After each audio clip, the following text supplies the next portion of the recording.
Dengue, এবার মশার ঘনত্ব বেশি। চট্টগ্রাম ও বরিশালে বাড়বে সংক্রমণ। মশক নিধনে কার্যকর ব্যবস্থা নেওয়ার তাগিদ। ইহকালের শাস্তি, পরকালের শাস্তি। যদি এখানে কোনো কিছু হয় সেজন্য আপনার যে খেসারত হবে সে খেসারতটা আমার হবে না। আমি নাকি আলম সাহেবকে গুলি করেছি। উত্তরাধিকার বর্ষাতে মরিয়া মন্ত্রী এমপিরা। ভোটের মাঠে তাদের 52 স্বজন। চেয়ারম্যান প্রার্থীকে গুলি ছুড়লেন বদি, হুঁশিয়ারি ইসির। 8 তারিখে নির্বাচন ভোট বর্জন করবো, আমাদের দাবি নিরপেক্ষ নির্বাচন। উপজেলা নির্বাচনে ভোটারদের নিরুৎসাহিত করতে বিএনপির লিফলেট বর্জনের সিদ্ধান্ত সঠিক ছিল বলছেন কেন্দ্রীয় নেতারা। 91% কম বৃষ্টি। এপ্রিল জুড়ে তীব্র খরা রোধে কৃত্রিম বৃষ্টি কৃষি প্রধান দেশে দীর্ঘমেয়াদে ক্ষতির কারণ হতে পারে বলছেন বিশেষজ্ঞ। এবং বেইলি রোডের 46টি মৃত্যুতেও টনক নড়েনি। মিরপুরে এক ভবনে 14 রেস্তোরাঁ, নেই কোনো অনুমোদন, ঝুঁকি নিয়ে অসতর্ক ভোক্তা। দেখছিলেন শিরোনাম সংবাদ সকালের সঙ্গে আছি আমি লিনিয়া আফরোজ। আবারও চোখ রাঙাচ্ছে ডেঙ্গুর সংক্রমণ। মাঠের গবেষণা বলছে গেল কয়েক বছরের তুলনায় এবছর মশার ঘনত্ব বেশি। তবে ঢাকার চেয়ে চট্টগ্রাম ও বরিশালে ডেঙ্গুর সংক্রমণ এবার বেশি হতে পারে বলে আশঙ্কা করা হচ্ছে।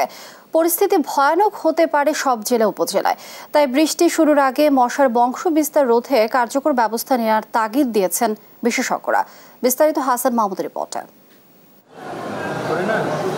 স্বাস্থ্য অধিদপ্তরের তথ্য অনুযায়ী গেল বছর সারা দেশে ডেঙ্গুর সংক্রমণে হাসপাতালে ভর্তি হয় 3,20,000 মানুষ, আর এতে মৃত্যু হয় 7 রোগীর। চলতি বছর ফেব্রুয়ারি মার্চে সংক্রমণ কিছুটা কম হলেও এপ্রিল থেকে ফের বাড়ছে সংক্রমণ। গেল বৃহস্পতিবার আক্রান্ত হয়ে হাসপাতালে ভর্তি হয় 19 জন। ডেঙ্গু নিয়ে সারা বছর গবেষণা করে জাহাঙ্গীরনগর বিশ্ববিদ্যালয়ের প্রাণীবিদ্যা বিভাগ বর্ষার আগে চালানো একটি জরিপ বলছে চলতি বছর ডেঙ্গুর সংক্রমণ অতীতের সব রেকর্ড ছাড়িয়ে যেতে পারে। বৃষ্টিপাতটা শুরু হলে তাপমাত্রা কমে আসবে, মশার জন্য একটি উপযুক্ত পরিবেশ তৈরি হবে। বৃষ্টিপাতের সঙ্গে সঙ্গে বাংলাদেশের বিভিন্ন জায়গায় আমরা তো যে ছোট বড় পাত্র ব্যবহার করি, খাবার দাবারের প্যাকেট থেকে শুরু করে আইসক্রিমের প্যাকেট, মানে কোন কাপ, গ্লাস, বিভিন্ন ধরনের জিনিস ব্যবহার করি, এই জিনিসগুলোতে বিভিন্ন জায়গায় পড়ে থাকে, সেখানে পানি জমা হবে, বৃষ্টির পানি।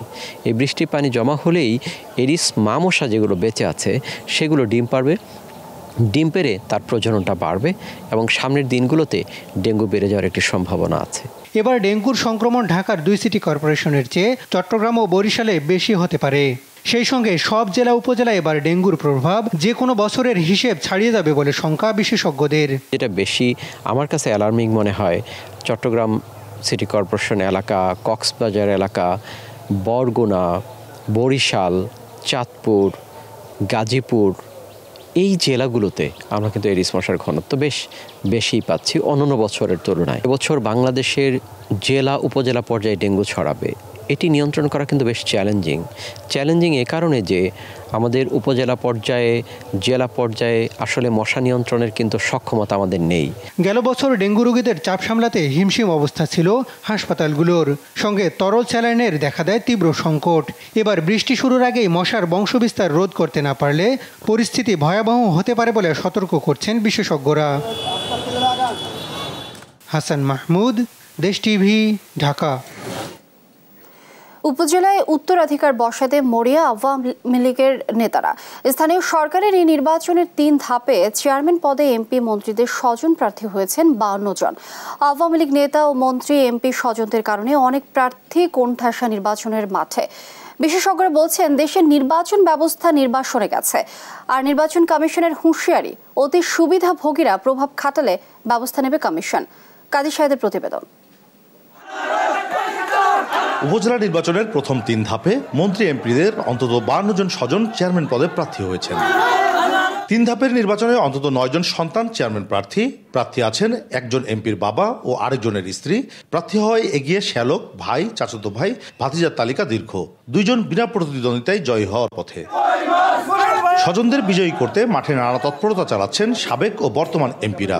ভোটের পরিবেশ অনুকূলে নিতে চলছে হুমকি, গুলি। শয়তানের সঙ্গে থেকে এই শাস্তি ভোগ করার দরকার নেই। ইহকালের শাস্তি, পরকালের শাস্তি। যদি এখানে কোনো কিছু হয় সেজন্য আপনার যে খেসারত হবে সে খেসারতটা আমার হবে না। আপনার যে খেসা করতে হবে সেখানে আমরা তারা বসাচ্ছি, কারো হবে না। তারা বলা বলি করছে আমি নাকি আলম সাহেবকে গুলি করেছি। আমার প্রশ্ন হলো, সেখানে তো গুলি করার মতন কোনো ঘটনা নাই, এবং আমি জানি যদি নির্বাচনে যে কোনো একজন প্রার্থীর গায়ে যদি একটা আসর লাগলে নির্বাচনটা বন্ধ হয়ে যাবে। মন্ত্রী এমপিদের স্বজনরা প্রার্থী হওয়ায় ভোটের মাঠে সমান সুযোগ নেই বলছেন প্রতিদ্বন্দ্বী প্রার্থীরা। টানা ক্ষমতায় থাকা আওয়ামী লীগের নেতাদের মধ্যে ক্ষমতার স্বাদ পাওয়ার আকাঙ্ক্ষা বেড়েছে, এতে দলটির ভেতরে স্বার্থের দ্বন্দ্ব আরও বাড়বে। রেলের উপারে ওনারা মনে করেন যে ওনারা বর্ডারে থাকেন, সেই হিসাবে কিছু নিরীহ লোকজন যারা আমার ভোট টোট করতেছে তাদের দেখা টাকা হলে হুমকি ধামকি একটু আছে। আওয়ামী লীগের সভাপতি তার ভাইকে জেতানোর জন্য সেই পুরানো কথা যে 10টা হোন্ডা 10টা গুন্ডা, এটা প্রভাব বিস্তার করে উনি নির্বাচনকে প্রশ্নবিদ্ধ করছেন। আমাদের নির্বাচনে চলে গিয়েছে দুর্ভাগ্যবশত। তো এখন এই অবস্থা থেকে পরিত্রাণ পেতে হলে আমাদের রাজনীতিবিদদেরকে তাদেরকে চিন্তা করতে হবে যে তারা জাতিকে কোথায় নিয়ে যেতে চায়। তবে মন্ত্রী এমপিদের উদ্দেশ্য করে কমিশন বলছে উপজেলা নির্বাচন হবে প্রভাবমুক্ত। অতি সুবিধাভোগী ব্যক্তিরা প্রভাব খাটালে কমিশন প্রয়োজনীয় ব্যবস্থা নেবে। ওনার পছন্দ মাফিক যে ক্যান্ডিডেট তার প্রতি একটু কি বলে এটাকে নেক দৃষ্টি দেওয়ার চেষ্টা। আমি শুধু অনুরোধ করব ওনাদেরকে, ওই সমস্ত পদে যারা আছেন আপনারা কাইন্ডলি আপনাদের জায়গায় থাকেন। আপনি এলাকার ভোটার, আপনি আসবেন, ভোট দিয়ে চলে যাবেন। দেশের 6ষ্ঠ উপজেলা পরিষদ নির্বাচনের প্রথম ধাপের ভোট 8 মে। কাজী শাহেদ, দেশ টিভি, রাজশাহী। এদিকে কক্সবাজারে আলোচিত সাবেক সংসদ সদস্য আব্দুর রহমান বদির বিরুদ্ধে এবার চেয়ারম্যান প্রার্থী জমায়েত লক্ষ্য করে গুলি ছোড়ার অভিযোগ উঠেছে। তবে সাবেক এমপি বদির দাবি গুলি নয়, ওসব বিয়ে বাড়ির আতশবাজির শব্দ ছিল। স্থানীয় পুলিশ কর্মকর্তা অবশ্য বলছেন তারা অভিযোগ পেয়েছেন, তদন্ত করে ব্যবস্থা নেবেন। কক্সবাজার থেকে সৌরভ দেবের প্রতিবেদন। উকিয়া টেকনাফের যে কোনো নির্বাচন মানেই সাবেক সংসদ সদস্য আব্দুর রহমান বদি থাকেন আলোচনায়। প্রার্থী হিসেবে নয়, নিজের আধিপত্য ধরে রাখতেই তিনি নিজের পছন্দ মতো প্রার্থীকে জিতিয়ে আনতে নানান কর্মকাণ্ডের অবতারণা করেন। বদির বিরুদ্ধে এবারের অভিযোগ তিনি নিজ হাতে গুলি ছুড়েছেন টেকনাফ উপজেলা চেয়ারম্যান ও আসন্ন উপজেলা নির্বাচনের প্রার্থী নুরুল আলমের জমায়েত লক্ষ্য করে। এ প্রেক্ষিতে নুরুল আলম বলেন, সাবেক এমপি আব্দুর রহমান বদির স্ত্রী উকিয়া টেকনাফের বর্তমান সংসদ সদস্য। বদি তার গাড়িতে সংসদ সদস্যের স্টিকার লাগিয়ে অপর প্রার্থী জাফর আহমেদের পক্ষে নির্বাচনী প্রচারণা চালাচ্ছেন। বৃহস্পতিবার রাতে এমন সময়ই তাকে লক্ষ্য করে বদি 2 রাউন্ড গুলি চালায়।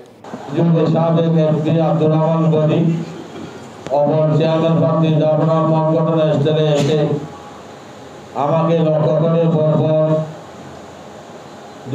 পরিদর্শন করে, কিন্তু কৌশলগত কারণে তা আমার গায়ে আঘাত করেনি।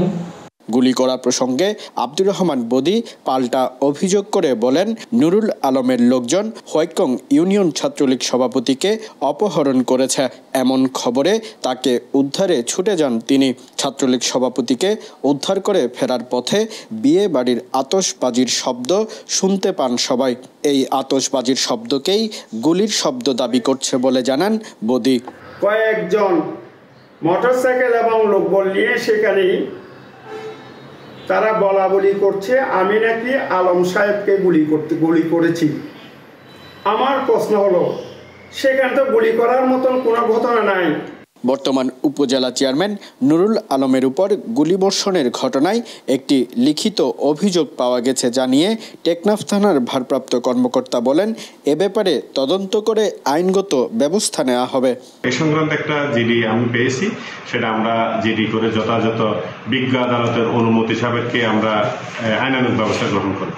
এদিকে এমন পরিস্থিতির কারণে আসন্ন উপজেলা পরিষদ নির্বাচনে বিরূপ প্রভাব পড়তে পারে বলে মনে করছেন সাধারণ ভোটাররা। সৌরভ দেব, দেশ টিভি, কক্সবাজার। 7 জানুয়ারি নির্বাচনের মতো উপজেলা নির্বাচনও দেশের মানুষ বর্জন করবে বলে মনে করে বিএনপি। এর পক্ষে জনমত গড়তে শনিবার থেকে লিফলেট বিতরণ শুরু করেছে দলটি। নেতারা বলছেন, উপজেলা নির্বাচন বর্জন দলের সঠিক সিদ্ধান্ত। নেতাদের আশা, আজ হোক কাল হোক দেশকে মুক্ত করতে বিএনপি থেকে নেতৃত্ব আসবে। রাজধানীতে আলাদা অনুষ্ঠানে এসব কথা বলেন দলটির নেতারা।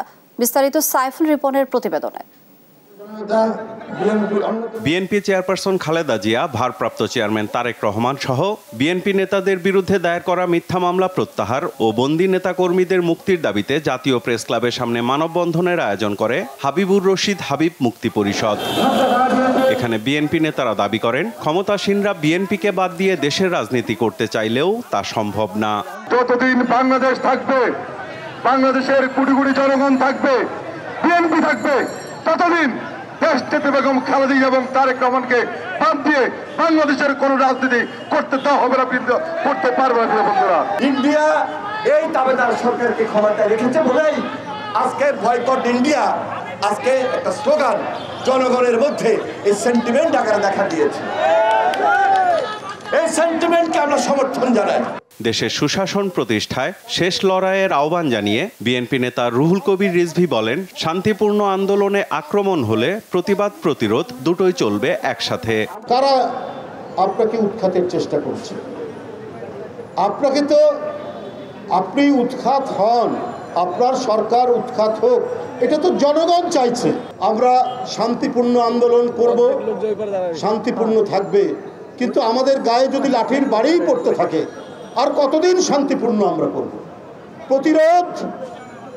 প্রতিবাদ এবং প্রতিরোধ এইবার একসাথে যুগ্মভাবে চালাতে হবে।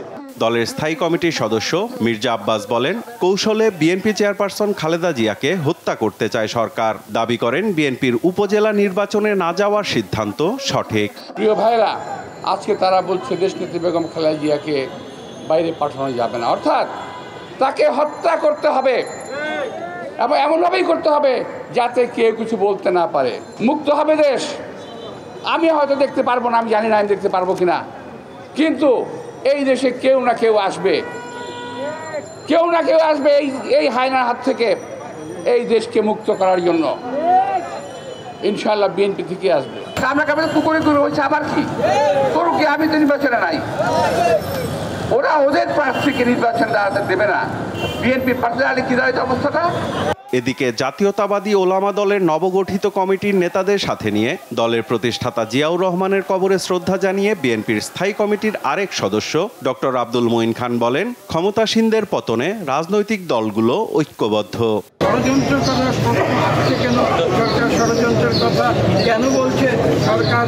জনগণকে ভয় পায়, এই কি কারণ? আজকে জনগণ যা বলেছে সেটা প্রকাশ। এদিকে উপজেলা নির্বাচন বর্জনের আহ্বান নিয়ে সারা দেশের বিভিন্ন এলাকায় জনসংযোগ শুরু করেছে বিএনপি। সাইফুল রিপন, দেশ টিভি, ঢাকা। 43 বছরের মধ্যে সবচেয়ে কম বৃষ্টিপাত হয়েছে এবারের এপ্রিলে। আবহাওয়া অধিদপ্তরের তথ্য মতে মাত্র 1 মিলিমিটার বৃষ্টিপাত হয়েছে পুরো মাস জুড়ে, যা স্বাভাবিকের তুলনায় প্রায় 91% কম। ফলে খরায় পরিণত হয়েছে দেশের বিভিন্ন অঞ্চল। বিশেষজ্ঞরা বলছেন, আগামী বছরগুলোতে বাড়তে পারে উষ্ণতা ও খরার পরিমাণ। এর থেকে মুক্তির জন্য মধ্যপ্রাচ্য, উত্তর আমেরিকার দেশগুলোর মতো কৃত্রিম বৃষ্টির প্রস্তুতি নিতে পারে বাংলাদেশ। তবে এর ব্যয়বহুলতা ও পরিবেশের উপর ক্ষতিকর দিক বিবেচনা করে আরও গবেষণা করা দরকার। নিয়াজ মোর্শেদের প্রতিবেদনে বিস্তারিত। এপ্রিলের দাবদাহ ছাড়িয়েছে 43 বছরের রেকর্ড। ব্যবসা গরমে অতিষ্ঠ জনজীবন। মেয়ের শুরুতে রাজধানী ঢাকাসহ কয়েকটি জেলায় এক ঝলকে বৃষ্টির দেখা গেলেও তা প্রয়োজনের তুলনায় খুবই কম। আবহাওয়া অধিদপ্তর বলছে, এপ্রিল জুড়ে বৃষ্টিপাত রেকর্ড হয় মাত্র 1 মিলিমিটার, যা স্বাভাবিকের চেয়ে 91% কম। বিশেষজ্ঞরা বলছেন, গড় বৃষ্টিপাতের পরিমাণ সামনের বছরগুলোতে আরও কমবে, বাড়বে উষ্ণতা ও খরা। এখন থেকে আরও 20 বছর 30 বছর পরে তাপমাত্রা 2 ডিগ্রি গড় বাড়বে। 2050 সন নাগাদ এটা 2 ডিগ্রির উপরে বেড়ে যাবে। 60-70 সন নাগাদ এটা 3 ডিগ্রিতে চলে যাবে। 2050 সাল নাগাদ আমরা কার্বন নেট জিরোতে যাওয়ার কথা, 30 সাল নাগাদ প্রায় অর্ধেক কমিয়ে আনার কথা, তো সেইভাবে বাস্তবায়ন হচ্ছে না প্যারিস এগ্রিমেন্ট, এবং এই তাপমাত্রা বৃদ্ধি আরও বাড়তে থাকবে। তীব্র খরায় ফেটে চৌচির ফসলি মাঠ, ক্ষতির মুখে কৃষিজীবীরাও। এ অবস্থায় গরম থেকে বাঁচতে চীন, মধ্যপ্রাচ্য কিংবা উত্তর আমেরিকার মতো বাংলাদেশেও কৃত্রিম বৃষ্টিপাতের প্রস্তুতির পরামর্শ দিচ্ছেন জলবায়ু বিশেষজ্ঞরা। দুবাইতে দুদিনে 250 মিলিমিটার বৃষ্টি, তার তুলনায় অনেক বেশি বৃষ্টির রেকর্ড আমাদের এখানে আছে। 2004 সনে হয়েছে। কোন বছর ঘটবে এটা তো বলতে পারি না, কিন্তু আমাদেরকেও ওই আবুধাবি, দুবাইয়ের মতো বেশি বৃষ্টির জন্য প্রস্তুত থাকা জাতীয় অভিযোজন পরিকল্পনায় বলা আছে। লোডশেডিং সম্ভব, সেটা মানে দুবাই এটা এক্সারসাইজ করেছে, তারপরে চায়না করেছে। এটাকে পাইলট প্রজেক্ট নিয়ে এটা এক্সারসাইজ করতে হবে, এটা পরীক্ষা নিরীক্ষা করে দেখতে হবে যে ভূমির কোনো ক্ষতিগ্রস্ত হয় কিনা। তবে কৃত্রিম বৃষ্টি ব্যয়বহুল, এছাড়া কৃষি প্রধান দেশে এটি দীর্ঘমেয়াদী ক্ষতির কারণও হতে পারে বলছেন বিশেষজ্ঞরা। অত্যাধিক তাপমাত্রার আর বিষয়টি মাথায় রেখে বা বৃষ্টিবিহীন বা বৃষ্টির ছায়া এই সময়টিকে আমরা ওভারকাম করার জন্য বিজ্ঞানের বিভিন্ন কলা কৌশল ব্যবহার করে যদি কৃত্রিম বৃষ্টিপাত ঘটাই, সেটিও একইভাবে প্রকৃতির উপরে একটা প্রেশার হয়ে যাবে। আর্টিফিশিয়াল মেজার্স আসলে আমাদের জন্য সাস্টেনেবল হবে না, অত্যন্ত ব্যয়বহুল, এবং ওটার ফলে আরও কিছু নেগেটিভ কনসিকুয়েন্সেস নিয়ে আসতে পারে, যেমন হঠাৎ করে অনেক বন্যা দেখা দিতে পারে, হেইলস্টর্ম হতে পারে। এখনই কৃত্রিম বৃষ্টির প্রস্তুতি নিয়ে রাখলেও প্রয়োগের বিষয়ে আরও গবেষণা দরকার বলছেন বিশেষজ্ঞরা। নিয়াজ মোর্শেদ, দেশ টিভি, ঢাকা। টানা দাবদাহে যশোর নড়াইল আঞ্চলিক মহাসড়কে গলে যাচ্ছে পিচ। এতে যান চলাচলে পড়তে হচ্ছে বিপাকে। যদিও পরিবহন সংশ্লিষ্টদের দাবি, সড়ক নির্মাণে নিম্নমানের সামগ্রী ব্যবহারে পিচ গলছে মাত্র 40 ডিগ্রিতে। বিষয়টি খতিয়ে দেখতে তদন্তে নেমেছে দুদক। ইন্দ্রজিৎ রায়ের পাঠানো তথ্যচিত্রে টুম্পা আফরোজের রিপোর্ট। মাত্র 4 মাস আগে যশোর নড়াইল আঞ্চলিক মহাসড়কে চলে পাথর কার্পেটিংয়ের কাজ, যার প্রকল্প ব্যয় ধরা হয়েছিল 35,50,56,000 টাকা। সম্প্রতি তীব্র দাবদাহে এ সড়কের যশোর অংশের ঝুমঝুমপুর এলাকায় সড়কের পিচ গলে ভয়াবহ পরিস্থিতির সৃষ্টি হয়। সড়কে যান চলাচলের সময়ে চাকায় লেগে যাচ্ছে পিচ। এতে যান চলাচলে চালক হেলপাররা পড়ছেন চরম দুর্ভোগে। সড়ক ব্যবহারকারীরা বলছেন, সংস্কারের সময় ব্যবহার করা হয়েছে নিম্নমানের সামগ্রী। ঠিকাদারদের অনিয়ম দুর্নীতি খতিয়ে দেখার দাবি জানায় সচেতন মহল। যশোর কেন্দ্রীয় বাস টার্মিনাল থেকে নড়াইল মহাসড়ক পদ্মা সেতুর যে রাস্তা, এই রাস্তাটা এত বেহাল অবস্থা, পিচ গলে মানুষজন গাড়ির তলে পড়ার কায়দা, এ দেখার কেউ নাই।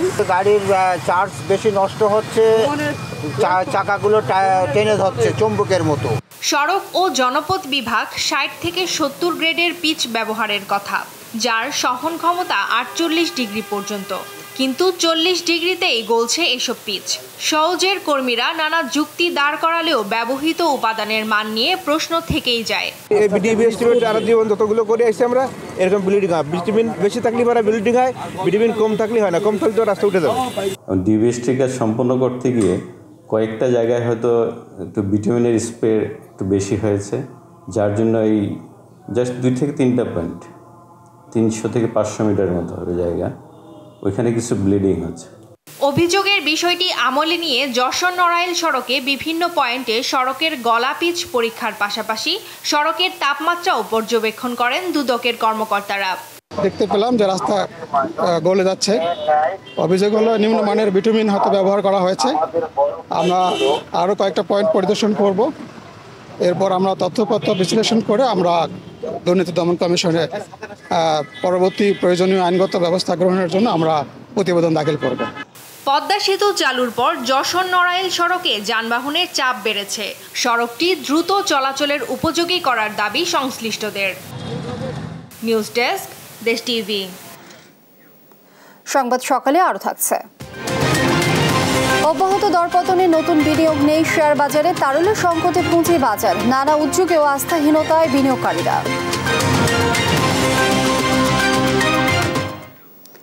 নয়তলা একটি ভবনে রেস্টুরেন্ট 14টি, যার অনেকগুলোর আবার নেই কোনো ছাড়পত্র। বলছি মিরপুর 12 নম্বরের সোফরা টাওয়ারের কথা। সরেজমিনে গিয়ে দেখা গেল পশ লাউঞ্জ ও অ্যারাবিয়ান ক্যাফে ব্যবসা করছে কোনো অনুমোদন ছাড়াই। একটি মাত্র ছোট্ট সিঁড়ি, সরু জরুরি বহির্গমন পথ এই রেস্টুরেন্টগুলোকে করে তুলেছে ঝুঁকিপূর্ণ। বিশেষজ্ঞরা বলছেন, এই ভবন দেখলে মনে হয় বেইলি রোডের 46টি মৃত্যু আমাদের কিছুই শেখায়নি। ফখরুল ইসলামের প্রতিবেদন।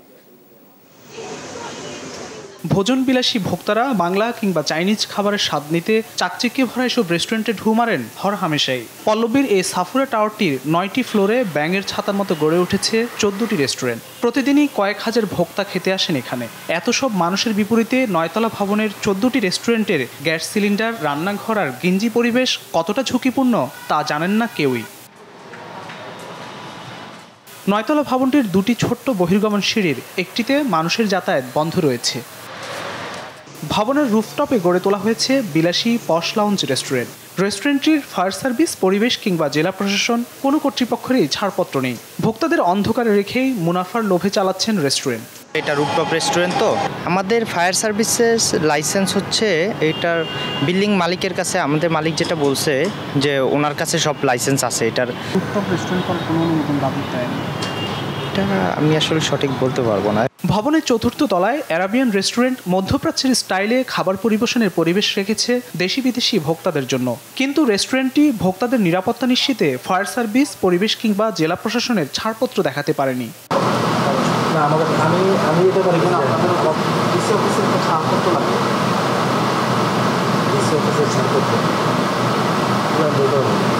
ভবনের ক্রিমসন কাপ রেস্টুরেন্টটিও দেখাতে পারেনি ফায়ার সার্ভিসের ছাড়পত্র। ভবনে এত সব রেস্টুরেন্টের ভিড়ে বিএফসি, খানাজ কিংবা বার্গার কিং নিয়ম মেনেই রেস্টুরেন্ট চালাচ্ছে। আমাদের কাছে এই সার্টিফিকেটগুলো থাকলে হয় কি তাদের একটা খাবারের নিশ্চয়তা পাওয়া যায়। তো আমার কাছে সবারই মনে হয় যে সরকারি যেই সব জিনিসগুলো রেস্ট্রিকশনগুলো আছে সবার মেনে চলা উচিত। 14টি ছোট বড় রেস্টুরেন্টে ঠাসা পল্লবীর এই ভবনটিতে ছোট 2টি লিফট ছাড়া অগ্নি নিরাপত্তায় নেই পর্যাপ্ত বহির্গমন ব্যবস্থা। এই ভবনের কোনো রেস্টুরেন্টের নেই ফায়ার সার্ভিস লাইসেন্স। রুফটপে গড়ে উঠেছে অবৈধ রেস্টুরেন্টও। অনিয়মের এত সব বেড়াজালে কর্তৃপক্ষের ভূমিকা শুনশান নীরব। রাজধানীতে বেইলি রোড কিংবা বনানী অগ্নিকাণ্ডের এমন ভয়াবহতার পরও কর্তৃপক্ষ আর ব্যবসায়ীদের উদাসীনতায় শঙ্কা জানান বিশেষজ্ঞরা। তাদের পরিবেশ কীরকম আছে, তাদের পানিটা পর্যন্ত বিশুদ্ধ কিনা, তাদের আপনার ফায়ার সার্ভিস আছে কিনা, তারা সেভাবে পণ্য রাখে কিনা, তার কর্মচারীরা কোথায় ড্রেস চেঞ্জ করে। আমার মনে হয় যে তাদেরকে দৃষ্টান্তমূলক শাস্তির আওতায় আনতে হবে। বলেন, এই দায়হীনতার পরিবর্তন না ঘটলে আবারও ভয়াবহতার মুখোমুখি হতে হবে রাজধানীবাসীকে। ফখরুল ইসলাম, দেশ টিভি, ঢাকা। দর্শক, এবার বাজার পরিস্থিতির খবরাখবর জানবো। বাজার পরিস্থিতি নিয়ে বিস্তারিত জানাতে কুমিল্লা ও নোয়াখালী থেকে সরাসরি যুক্ত হচ্ছেন সহকর্মী সুমন কবির ও মাওলা সুজন। শুরুতেই চলে যাচ্ছে কুমিল্লায়, সেখানে রয়েছেন সহকর্মী সুমন। সুমন, আজকের বাজার পরিস্থিতি বিস্তারিত জানাবেন।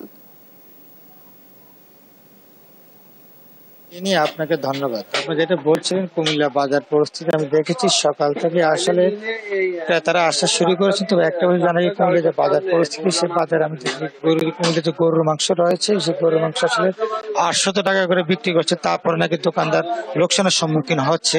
আসলে সবকিছু মিলিয়ে বলে যে কুমিল্লা বাজারে আমি দেখেছি মাছের দামে অস্থিরতা রয়েছে। ধনিয়া পাতা, যে কাঁচামরিচ, ধনিয়া পাতা 320 টাকা, কাঁচামরিচ 130 টাকা কেজি। এবং যে সবজি রয়েছে, সবজির আমি বলতে চাই কোনো সবজি 50 টাকা নিচে কোনো সবজি নেই।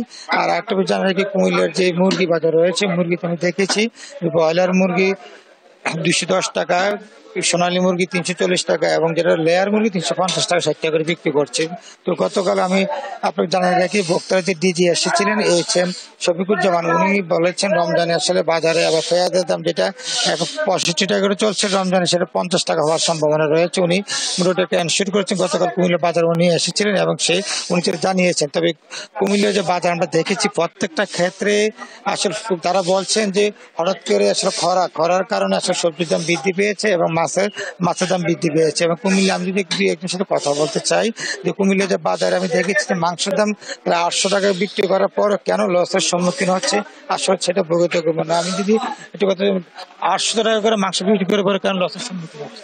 জি, 800 টাকা করে বেচতে তো ভাই টিয়া মিলতে না ভাই, কিন্তু গরুর দাম ভাই আমরা কই যেতাম আপনারা। আজ গরু সস্তা থাকতো, আমরা সস্তা দিয়ে আনতাম, সস্তা বেচতাম ভাই। গরুর গোস্তর দাম ভাই খাদ্যরও দাম মানছি গরু হাসতে পারছে আপনার কাছে। যেটা বলছিলেন কুমিল্লা বাজার পরিস্থিতি আমরা দেখেছি, প্রত্যেকটি বাজারে আসলে ভোক্তার অধিকারের যে কর্মকর্তা রয়েছে তারা জনবল সংকটের কারণে তারা মনিটরিং করতে পারছে না। আসলে কুমিল্লা থেকে ছিল আমি এখন চলে যাচ্ছি আমাদের সহকর্মী নোয়াখালী মাল আসার জন্য। সুজন বাজার পরিস্থিতি বিস্তারিত জানাবেন।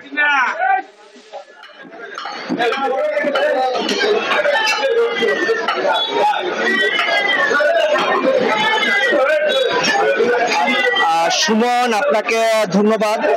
যেমনটি বলছিলেন এরিয়া মাংসের বাজার পরিস্থিতি নিয়ে, আমি এখন দাঁড়িয়ে আছি নোয়াখালী পৌর বাজারে। এটি নোয়াখালী শহরের খুচরা একমাত্র খুচরা বাজার হিসেবে পরিচিত। তো আজকে সকাল থেকে যে বাজার দর দেখা যাচ্ছে যে গরুর মাংসের কেজি বিক্রি হচ্ছে 800 টাকা কেজি দরে এবং খাসির মাংসের কেজি বিক্রি হচ্ছে 1100 টাকা কেজি দরে। তো আমার সাথে কিছু ক্রেতার সাথে কথা হয়েছে, তারা জানিয়েছেন যে আসলে 800 টাকা কেজি গরুর মাংস অথবা 1100 টাকা কেজি দরে খাসির মাংস কেনাটা তাদের পক্ষে একটা অসম্ভব হয়ে দাঁড়িয়েছে। বিশেষ করে নিম্নবিত্ত এবং মধ্যবিত্ত ফ্যামিলির অনেক ক্রেতা জানিয়েছেন যে তাদের যে সীমিত আয় রয়েছে, আয়ের সাথে সংগতি রেখে তাদেরকে গরুর মাংস অথবা খাসির মাংস কিনেটা তাদের এখন একটা বিলাসিতা হয়ে দাঁড়িয়েছে। এটি এখন তাদের কাছে বিলাসিতা হিসাবে বিবেচিত হচ্ছে গরুর মাংস এবং খাসির মাংস। অন্যদিকে আমার সাথে কিছু বিক্রেতার সাথে কথা হয়েছে, তারা জানিয়েছেন যে আসলে দাম বাড়ার মূল কারণ হচ্ছে যে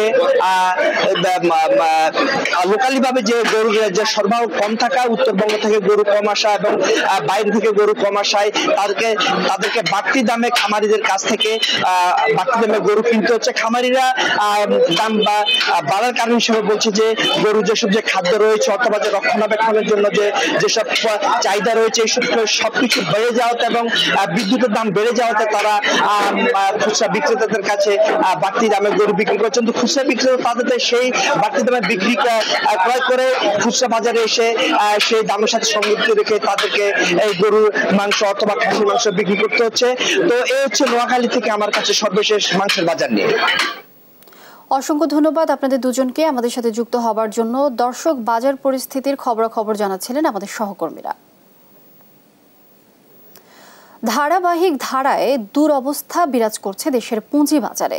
অব্যাহত দরপতনের কারণে নতুন বিনিয়োগ নেই। এতে তারল্য সংকটের মধ্য দিয়ে যাচ্ছে দেশের পুঁজি বাজার। গত 4 মাসে মূলধন হারিয়েছে প্রায় ৭৬,৭৬২ কোটি টাকা। এমন পরিস্থিতি মোকাবেলায় Bangladesh securities and exchange commission BSECর পক্ষ থেকে নেওয়া হচ্ছে একের পর এক নতুন উদ্যোগ। বিশ্লেষকরা বলছেন, বাজারে উত্থান পতন স্বাভাবিক একটি বিষয়, কিন্তু পতনের ধারা যাতে দীর্ঘায়িত না হয় সেদিকে নজর রাখতে হবে। এমন টালমাটাল অবস্থায় বিনিয়োগকারীরা আশ্বস্ত হতে পারছেন না পুঁজি বাজারে। বিস্তারিত আমেনা প্রণামের প্রতিবেদন।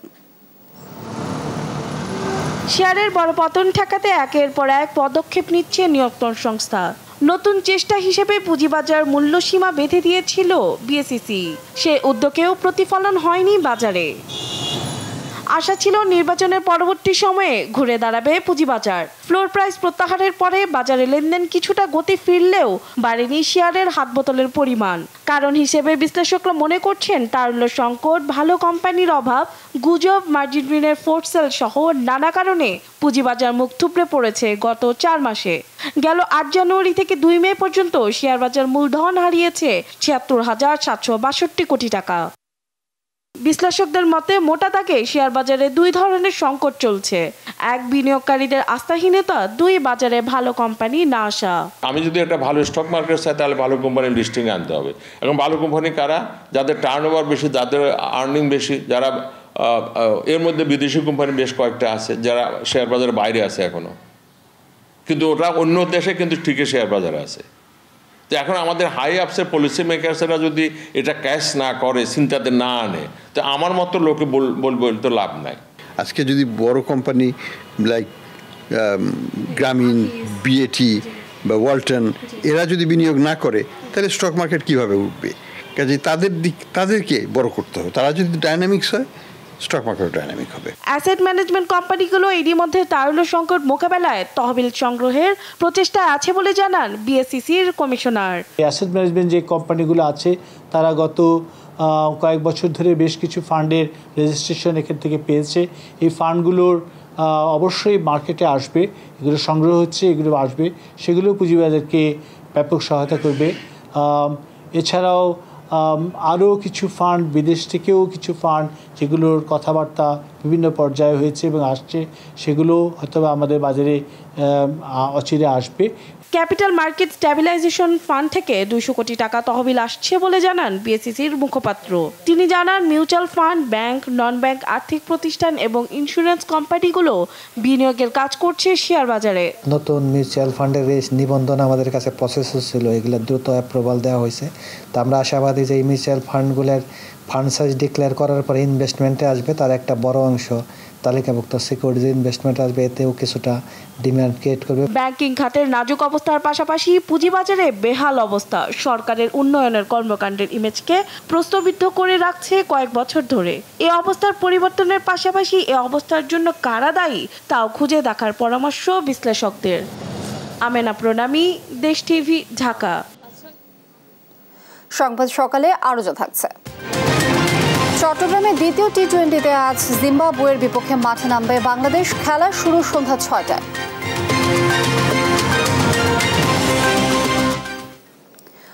কয়েক দফায় প্রকল্পের মেয়াদ বাড়িয়েও একযুগেও শেষ হয়নি খুলনা জেলা কারাগার নির্মাণ কাজ। 144 কোটি টাকা থেকে ব্যয় বেড়ে দাঁড়ায় 288 কোটি টাকায়। সবশেষ মেয়াদের আর 1 মাস বাকি থাকলেও কাজ শেষ হওয়া নিয়ে রয়েছে সন্দেহ। এদিকে পুরনো কারাগারে সীমাহীন দুর্ভোগে বন্দীরা, তাদের সংকুলনে হিমশিম অবস্থা কারা কর্তৃপক্ষেরও। সহকর্মী নূর ইসলাম রকির রিপোর্ট। ভৈরব নদীর তীরে 1906 সালে নির্মিত করা হয় খুলনা জেলা কারাগার, যার ধারণ ক্ষমতা 678 জন। কিন্তু বন্দীর সংখ্যা বাড়ায় ও জরাজীর্ণ হয়ে পড়ায় 2011 সালে একনেকে অনুমোদনের পরের বছর নতুন কারাগার নির্মাণের কাজ শুরু হয়। নগরীর জয়বাংলা মোড়ে প্রায় 30 একর জমিতে নির্মিত এই কারাগারের মূল পরিকল্পনায় 4000 বন্দী রাখার কথা থাকলেও প্রকল্পের আওতায় প্রথম ধাপে শুরু হয় 2000 বন্দী রাখার অবকাঠামো। এই কারাগারে শ্রেণীভেদে বন্দীদের আলাদা ব্যারাক, কারারক্ষী কোয়ার্টার, নারী পুরুষের আলাদা হাসপাতাল মিলিয়ে 47টি ভবন সহ মোট অবকাঠামো রয়েছে 52টি। থাকছে মোটিভেশন সেন্টার, ওয়ার্কশেড, কারারক্ষীর সন্তানদের স্কুল, লাইব্রেরি, ডাইনিং রুম, আধুনিক সেলুন ও লন্ড্রি। শিশুসহ নারী বন্দীদের জন্য আলাদা ওয়ার্ড ও ডে কেয়ার সেন্টারের পাশাপাশি থাকছে বিনোদন ও সংস্কৃতি চর্চার সুযোগও। কিন্তু নির্মাণ শুরুর 13 বছর পরও এখনও শেষ হয়নি এর কাজ। বিলম্বের বিষয়টি নেতিবাচক আখ্যা দিয়ে সুজন বলছে, এতে নির্মাণ সংশ্লিষ্টদের দুর্নীতির সুযোগ বাড়ে কয়েক গুণ। 2011 সাল থেকে আজ পর্যন্ত প্রায় 13 বছর হতে গেল, এখন পর্যন্ত একটি জেলখানার কাজ শেষ হলো না। এটা কিন্তু একটা সুস্থ রাষ্ট্রে এটা কিন্তু ভাবা যায় না। বাংলাদেশের তড়িৎ উন্নয়ন করতে হয়, তাহলে যেমন উন্নয়ন যত সময় করা দরকার, দুর্নীতিকে লাগাম টানা দরকার। এই ধীরগতির সাথে, প্রকল্পের ধীরগতির সাথে কিন্তু দুর্নীতি যুক্ত থাকে। কাজ শেষ না হওয়ায় পুরাতন কারাগারে গাদাগাদি করে মানবেত দিন কাটছে বন্দীদের।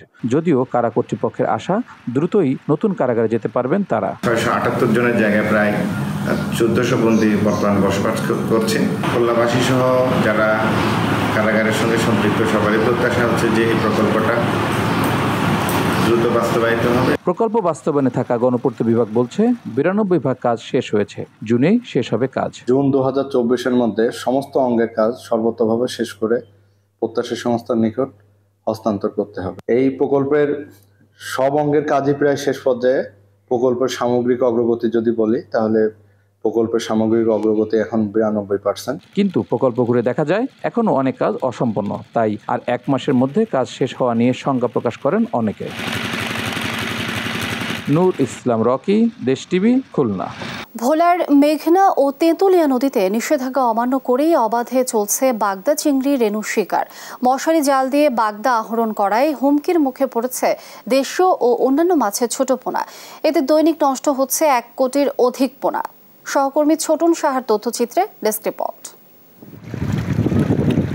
নদীর তীর ঘেঁষে কিংবা চরের মধ্যে মশারি জাল দিয়ে প্রতিদিন এভাবেই চলছে বাগদা ও গলদা চিংড়ি রেণু শিকার।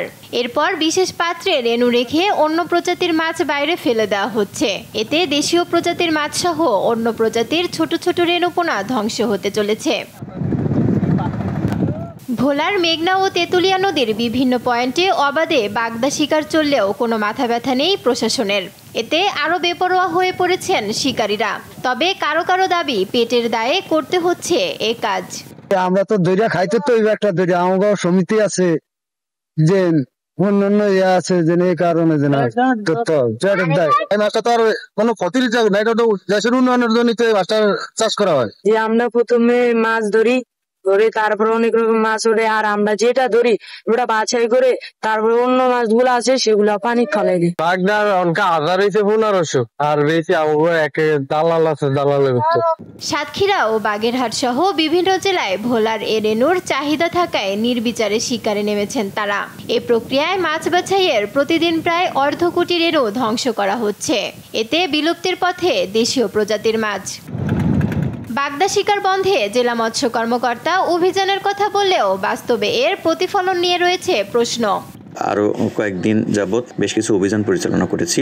এই অভিযানে আমরা তাদের ব্যবহৃত যে জালগুলো আছে সে জালগুলো জব্দ করেছি, জালগুলো জব্দ করে সেগুলো ধ্বংস করেছি এবং আমাদের এই তৎপরতা অব্যাহত থাকবে।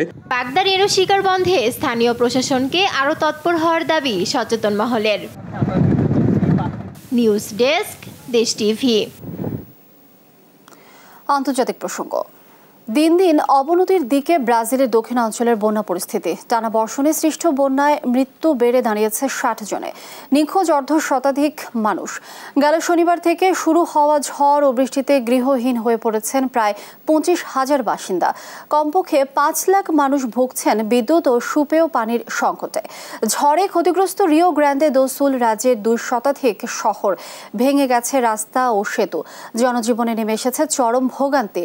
বৃষ্টিপাত আরও কিছুদিন অব্যাহত থাকবে বলে জানিয়েছে আবহাওয়া বিভাগ।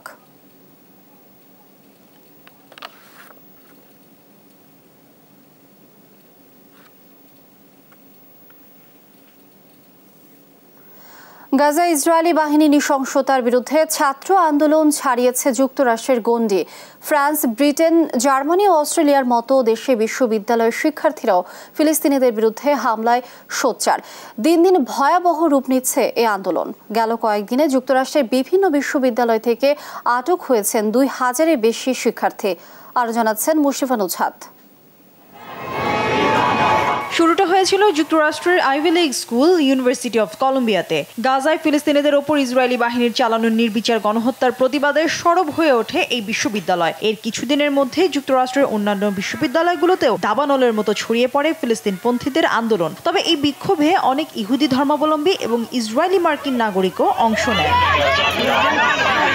যুক্তরাষ্ট্রের এই বিক্ষোভ এখন ছড়িয়ে পড়েছে বিশ্বের একাধিক নামকরা বিশ্ববিদ্যালয়গুলোতেও। গাজায় অবিলম্বে হামলা বন্ধের দাবি সহ ইসরায়েলের বর্বরতাকে সমর্থন বন্ধ, ইসরায়েলকে যুদ্ধের জন্য অর্থায়ন বন্ধ এবং এই যুদ্ধকে সমর্থন করে এমন প্রতিষ্ঠানের সঙ্গে সম্পর্ক ছিন্ন করার দাবি জানাচ্ছেন শিক্ষার্থীরা। পাশ্চাত্য থেকে প্রাচ্য, ইসরায়েলি কর্মকাণ্ড বিরোধী এবং ফিলিস্তিনপন্থী বিক্ষোভে উত্তাল হয়ে উঠেছে বিশ্ব। জার্মানির রাজধানী বার্লিনের হামবোল্ট ইউনিভার্সিটিতে জড়ো হন 300-র বেশি বিক্ষোভকারী। পশ্চিমা নেতাদের ধিক্কার জানিয়ে সবার মুখে মুখে স্লোগান, ফিলিস্তিনকে মুক্ত করো। এই বিক্ষোভ সমাবেশ থেকে একাধিক আন্দোলনকারীকে গ্রেপ্তার করে বার্লিন পুলিশ। ফ্রান্সের একাধিক বিশ্ববিদ্যালয়ের শিক্ষার্থীরা জড়ো হন রাজধানী প্যারিসে। সিয়ন্স পো ইউনিভার্সিটি থেকে শুরু করে সোরবান ইউনিভার্সিটির শিক্ষার্থীরা শান্তিপূর্ণ বিক্ষোভে অংশ নেন, তবে তাদেরকে টেনে হিঁচড়ে সরিয়ে দেয় দাঙ্গা পুলিশ। কয়েক বছর আগ পর্যন্ত ছাত্রছাত্রীদের বিক্ষোভ সমাবেশে পুলিশ আসতো না, আর এখন একদম উল্টো চিত্র দেখা যাচ্ছে। ফিলিস্তিনের যেই বিপর্যয়কর অবস্থা চলছে তা নিয়ে বিশ্ববিদ্যালয় কর্তৃপক্ষের উচিত শক্ত অবস্থান নেয়া। 34,000 ফিলিস্তিনের মৃত্যুকে অদেখা করা যায় না। অস্ট্রেলিয়ার একাধিক বিশ্ববিদ্যালয়ে তাঁবু টানিয়ে অবস্থান নিয়েছেন যুদ্ধবিরোধী ফিলিস্তিনপন্থী বিক্ষোভকারীরা। ফলে অস্থিরতা বিরাজ করছে বিশ্ববিদ্যালয়গুলোতে। ব্রিসবেনের কুইন্সল্যান্ড ইউনিভার্সিটি বিক্ষোভের গুরুত্বপূর্ণ কেন্দ্রে পরিণত হয়েছে।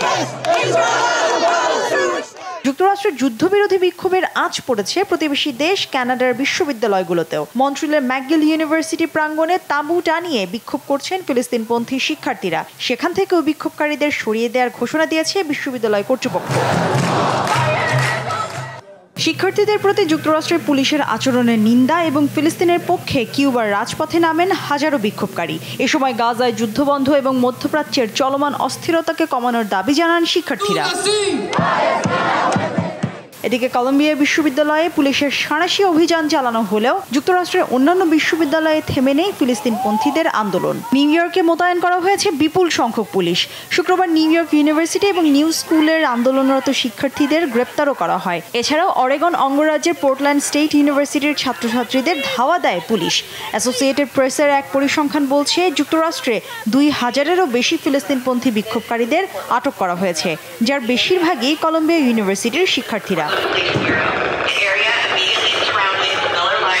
মুশরিফা নুজহাত, নিউজ ডেস্ক, দেশ টিভি।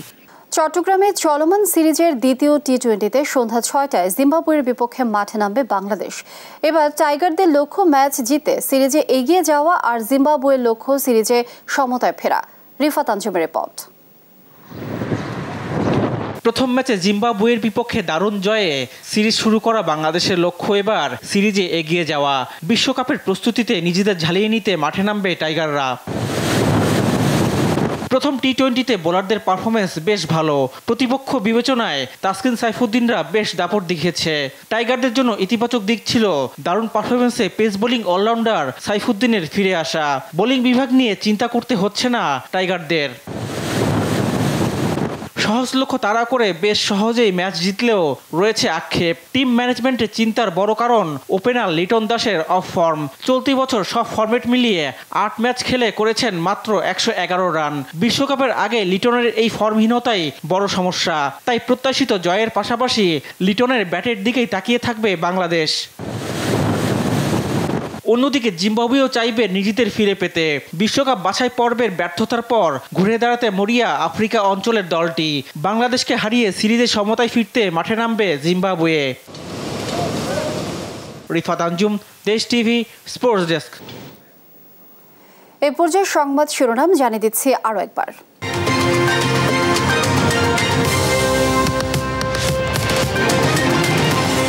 চোখ রাঙাচ্ছে ডেঙ্গু, এবার মশার ঘনত্ব বেশি। চট্টগ্রাম ও বরিশালে বাড়বে সংক্রমণ, মশক নিধনে কার্যকর ব্যবস্থা নেওয়ার দাবি। ইহকালের শাস্তি, পরকালের শাস্তি। যদি এখানে কোনো কিছু হয় সেজন্য আপনার যে খেসারত হবে সে খেসারতটা আমার হবে না। আমি নাকি আলম সাহেবকে গুলি করেছি।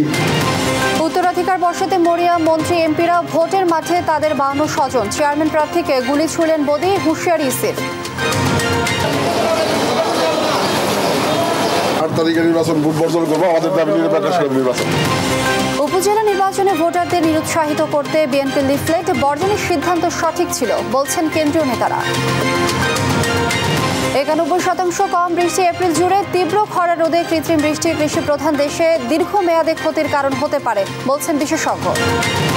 এবং বেইলি রোডের 46টি মৃত্যুতেও টনক নড়েনি। মিরপুরে এক ভবনে 14 রেস্তোরাঁ, নেই কোনো অনুমোদন, ঝুঁকি নিয়ে অসতর্ক ভোক্তা।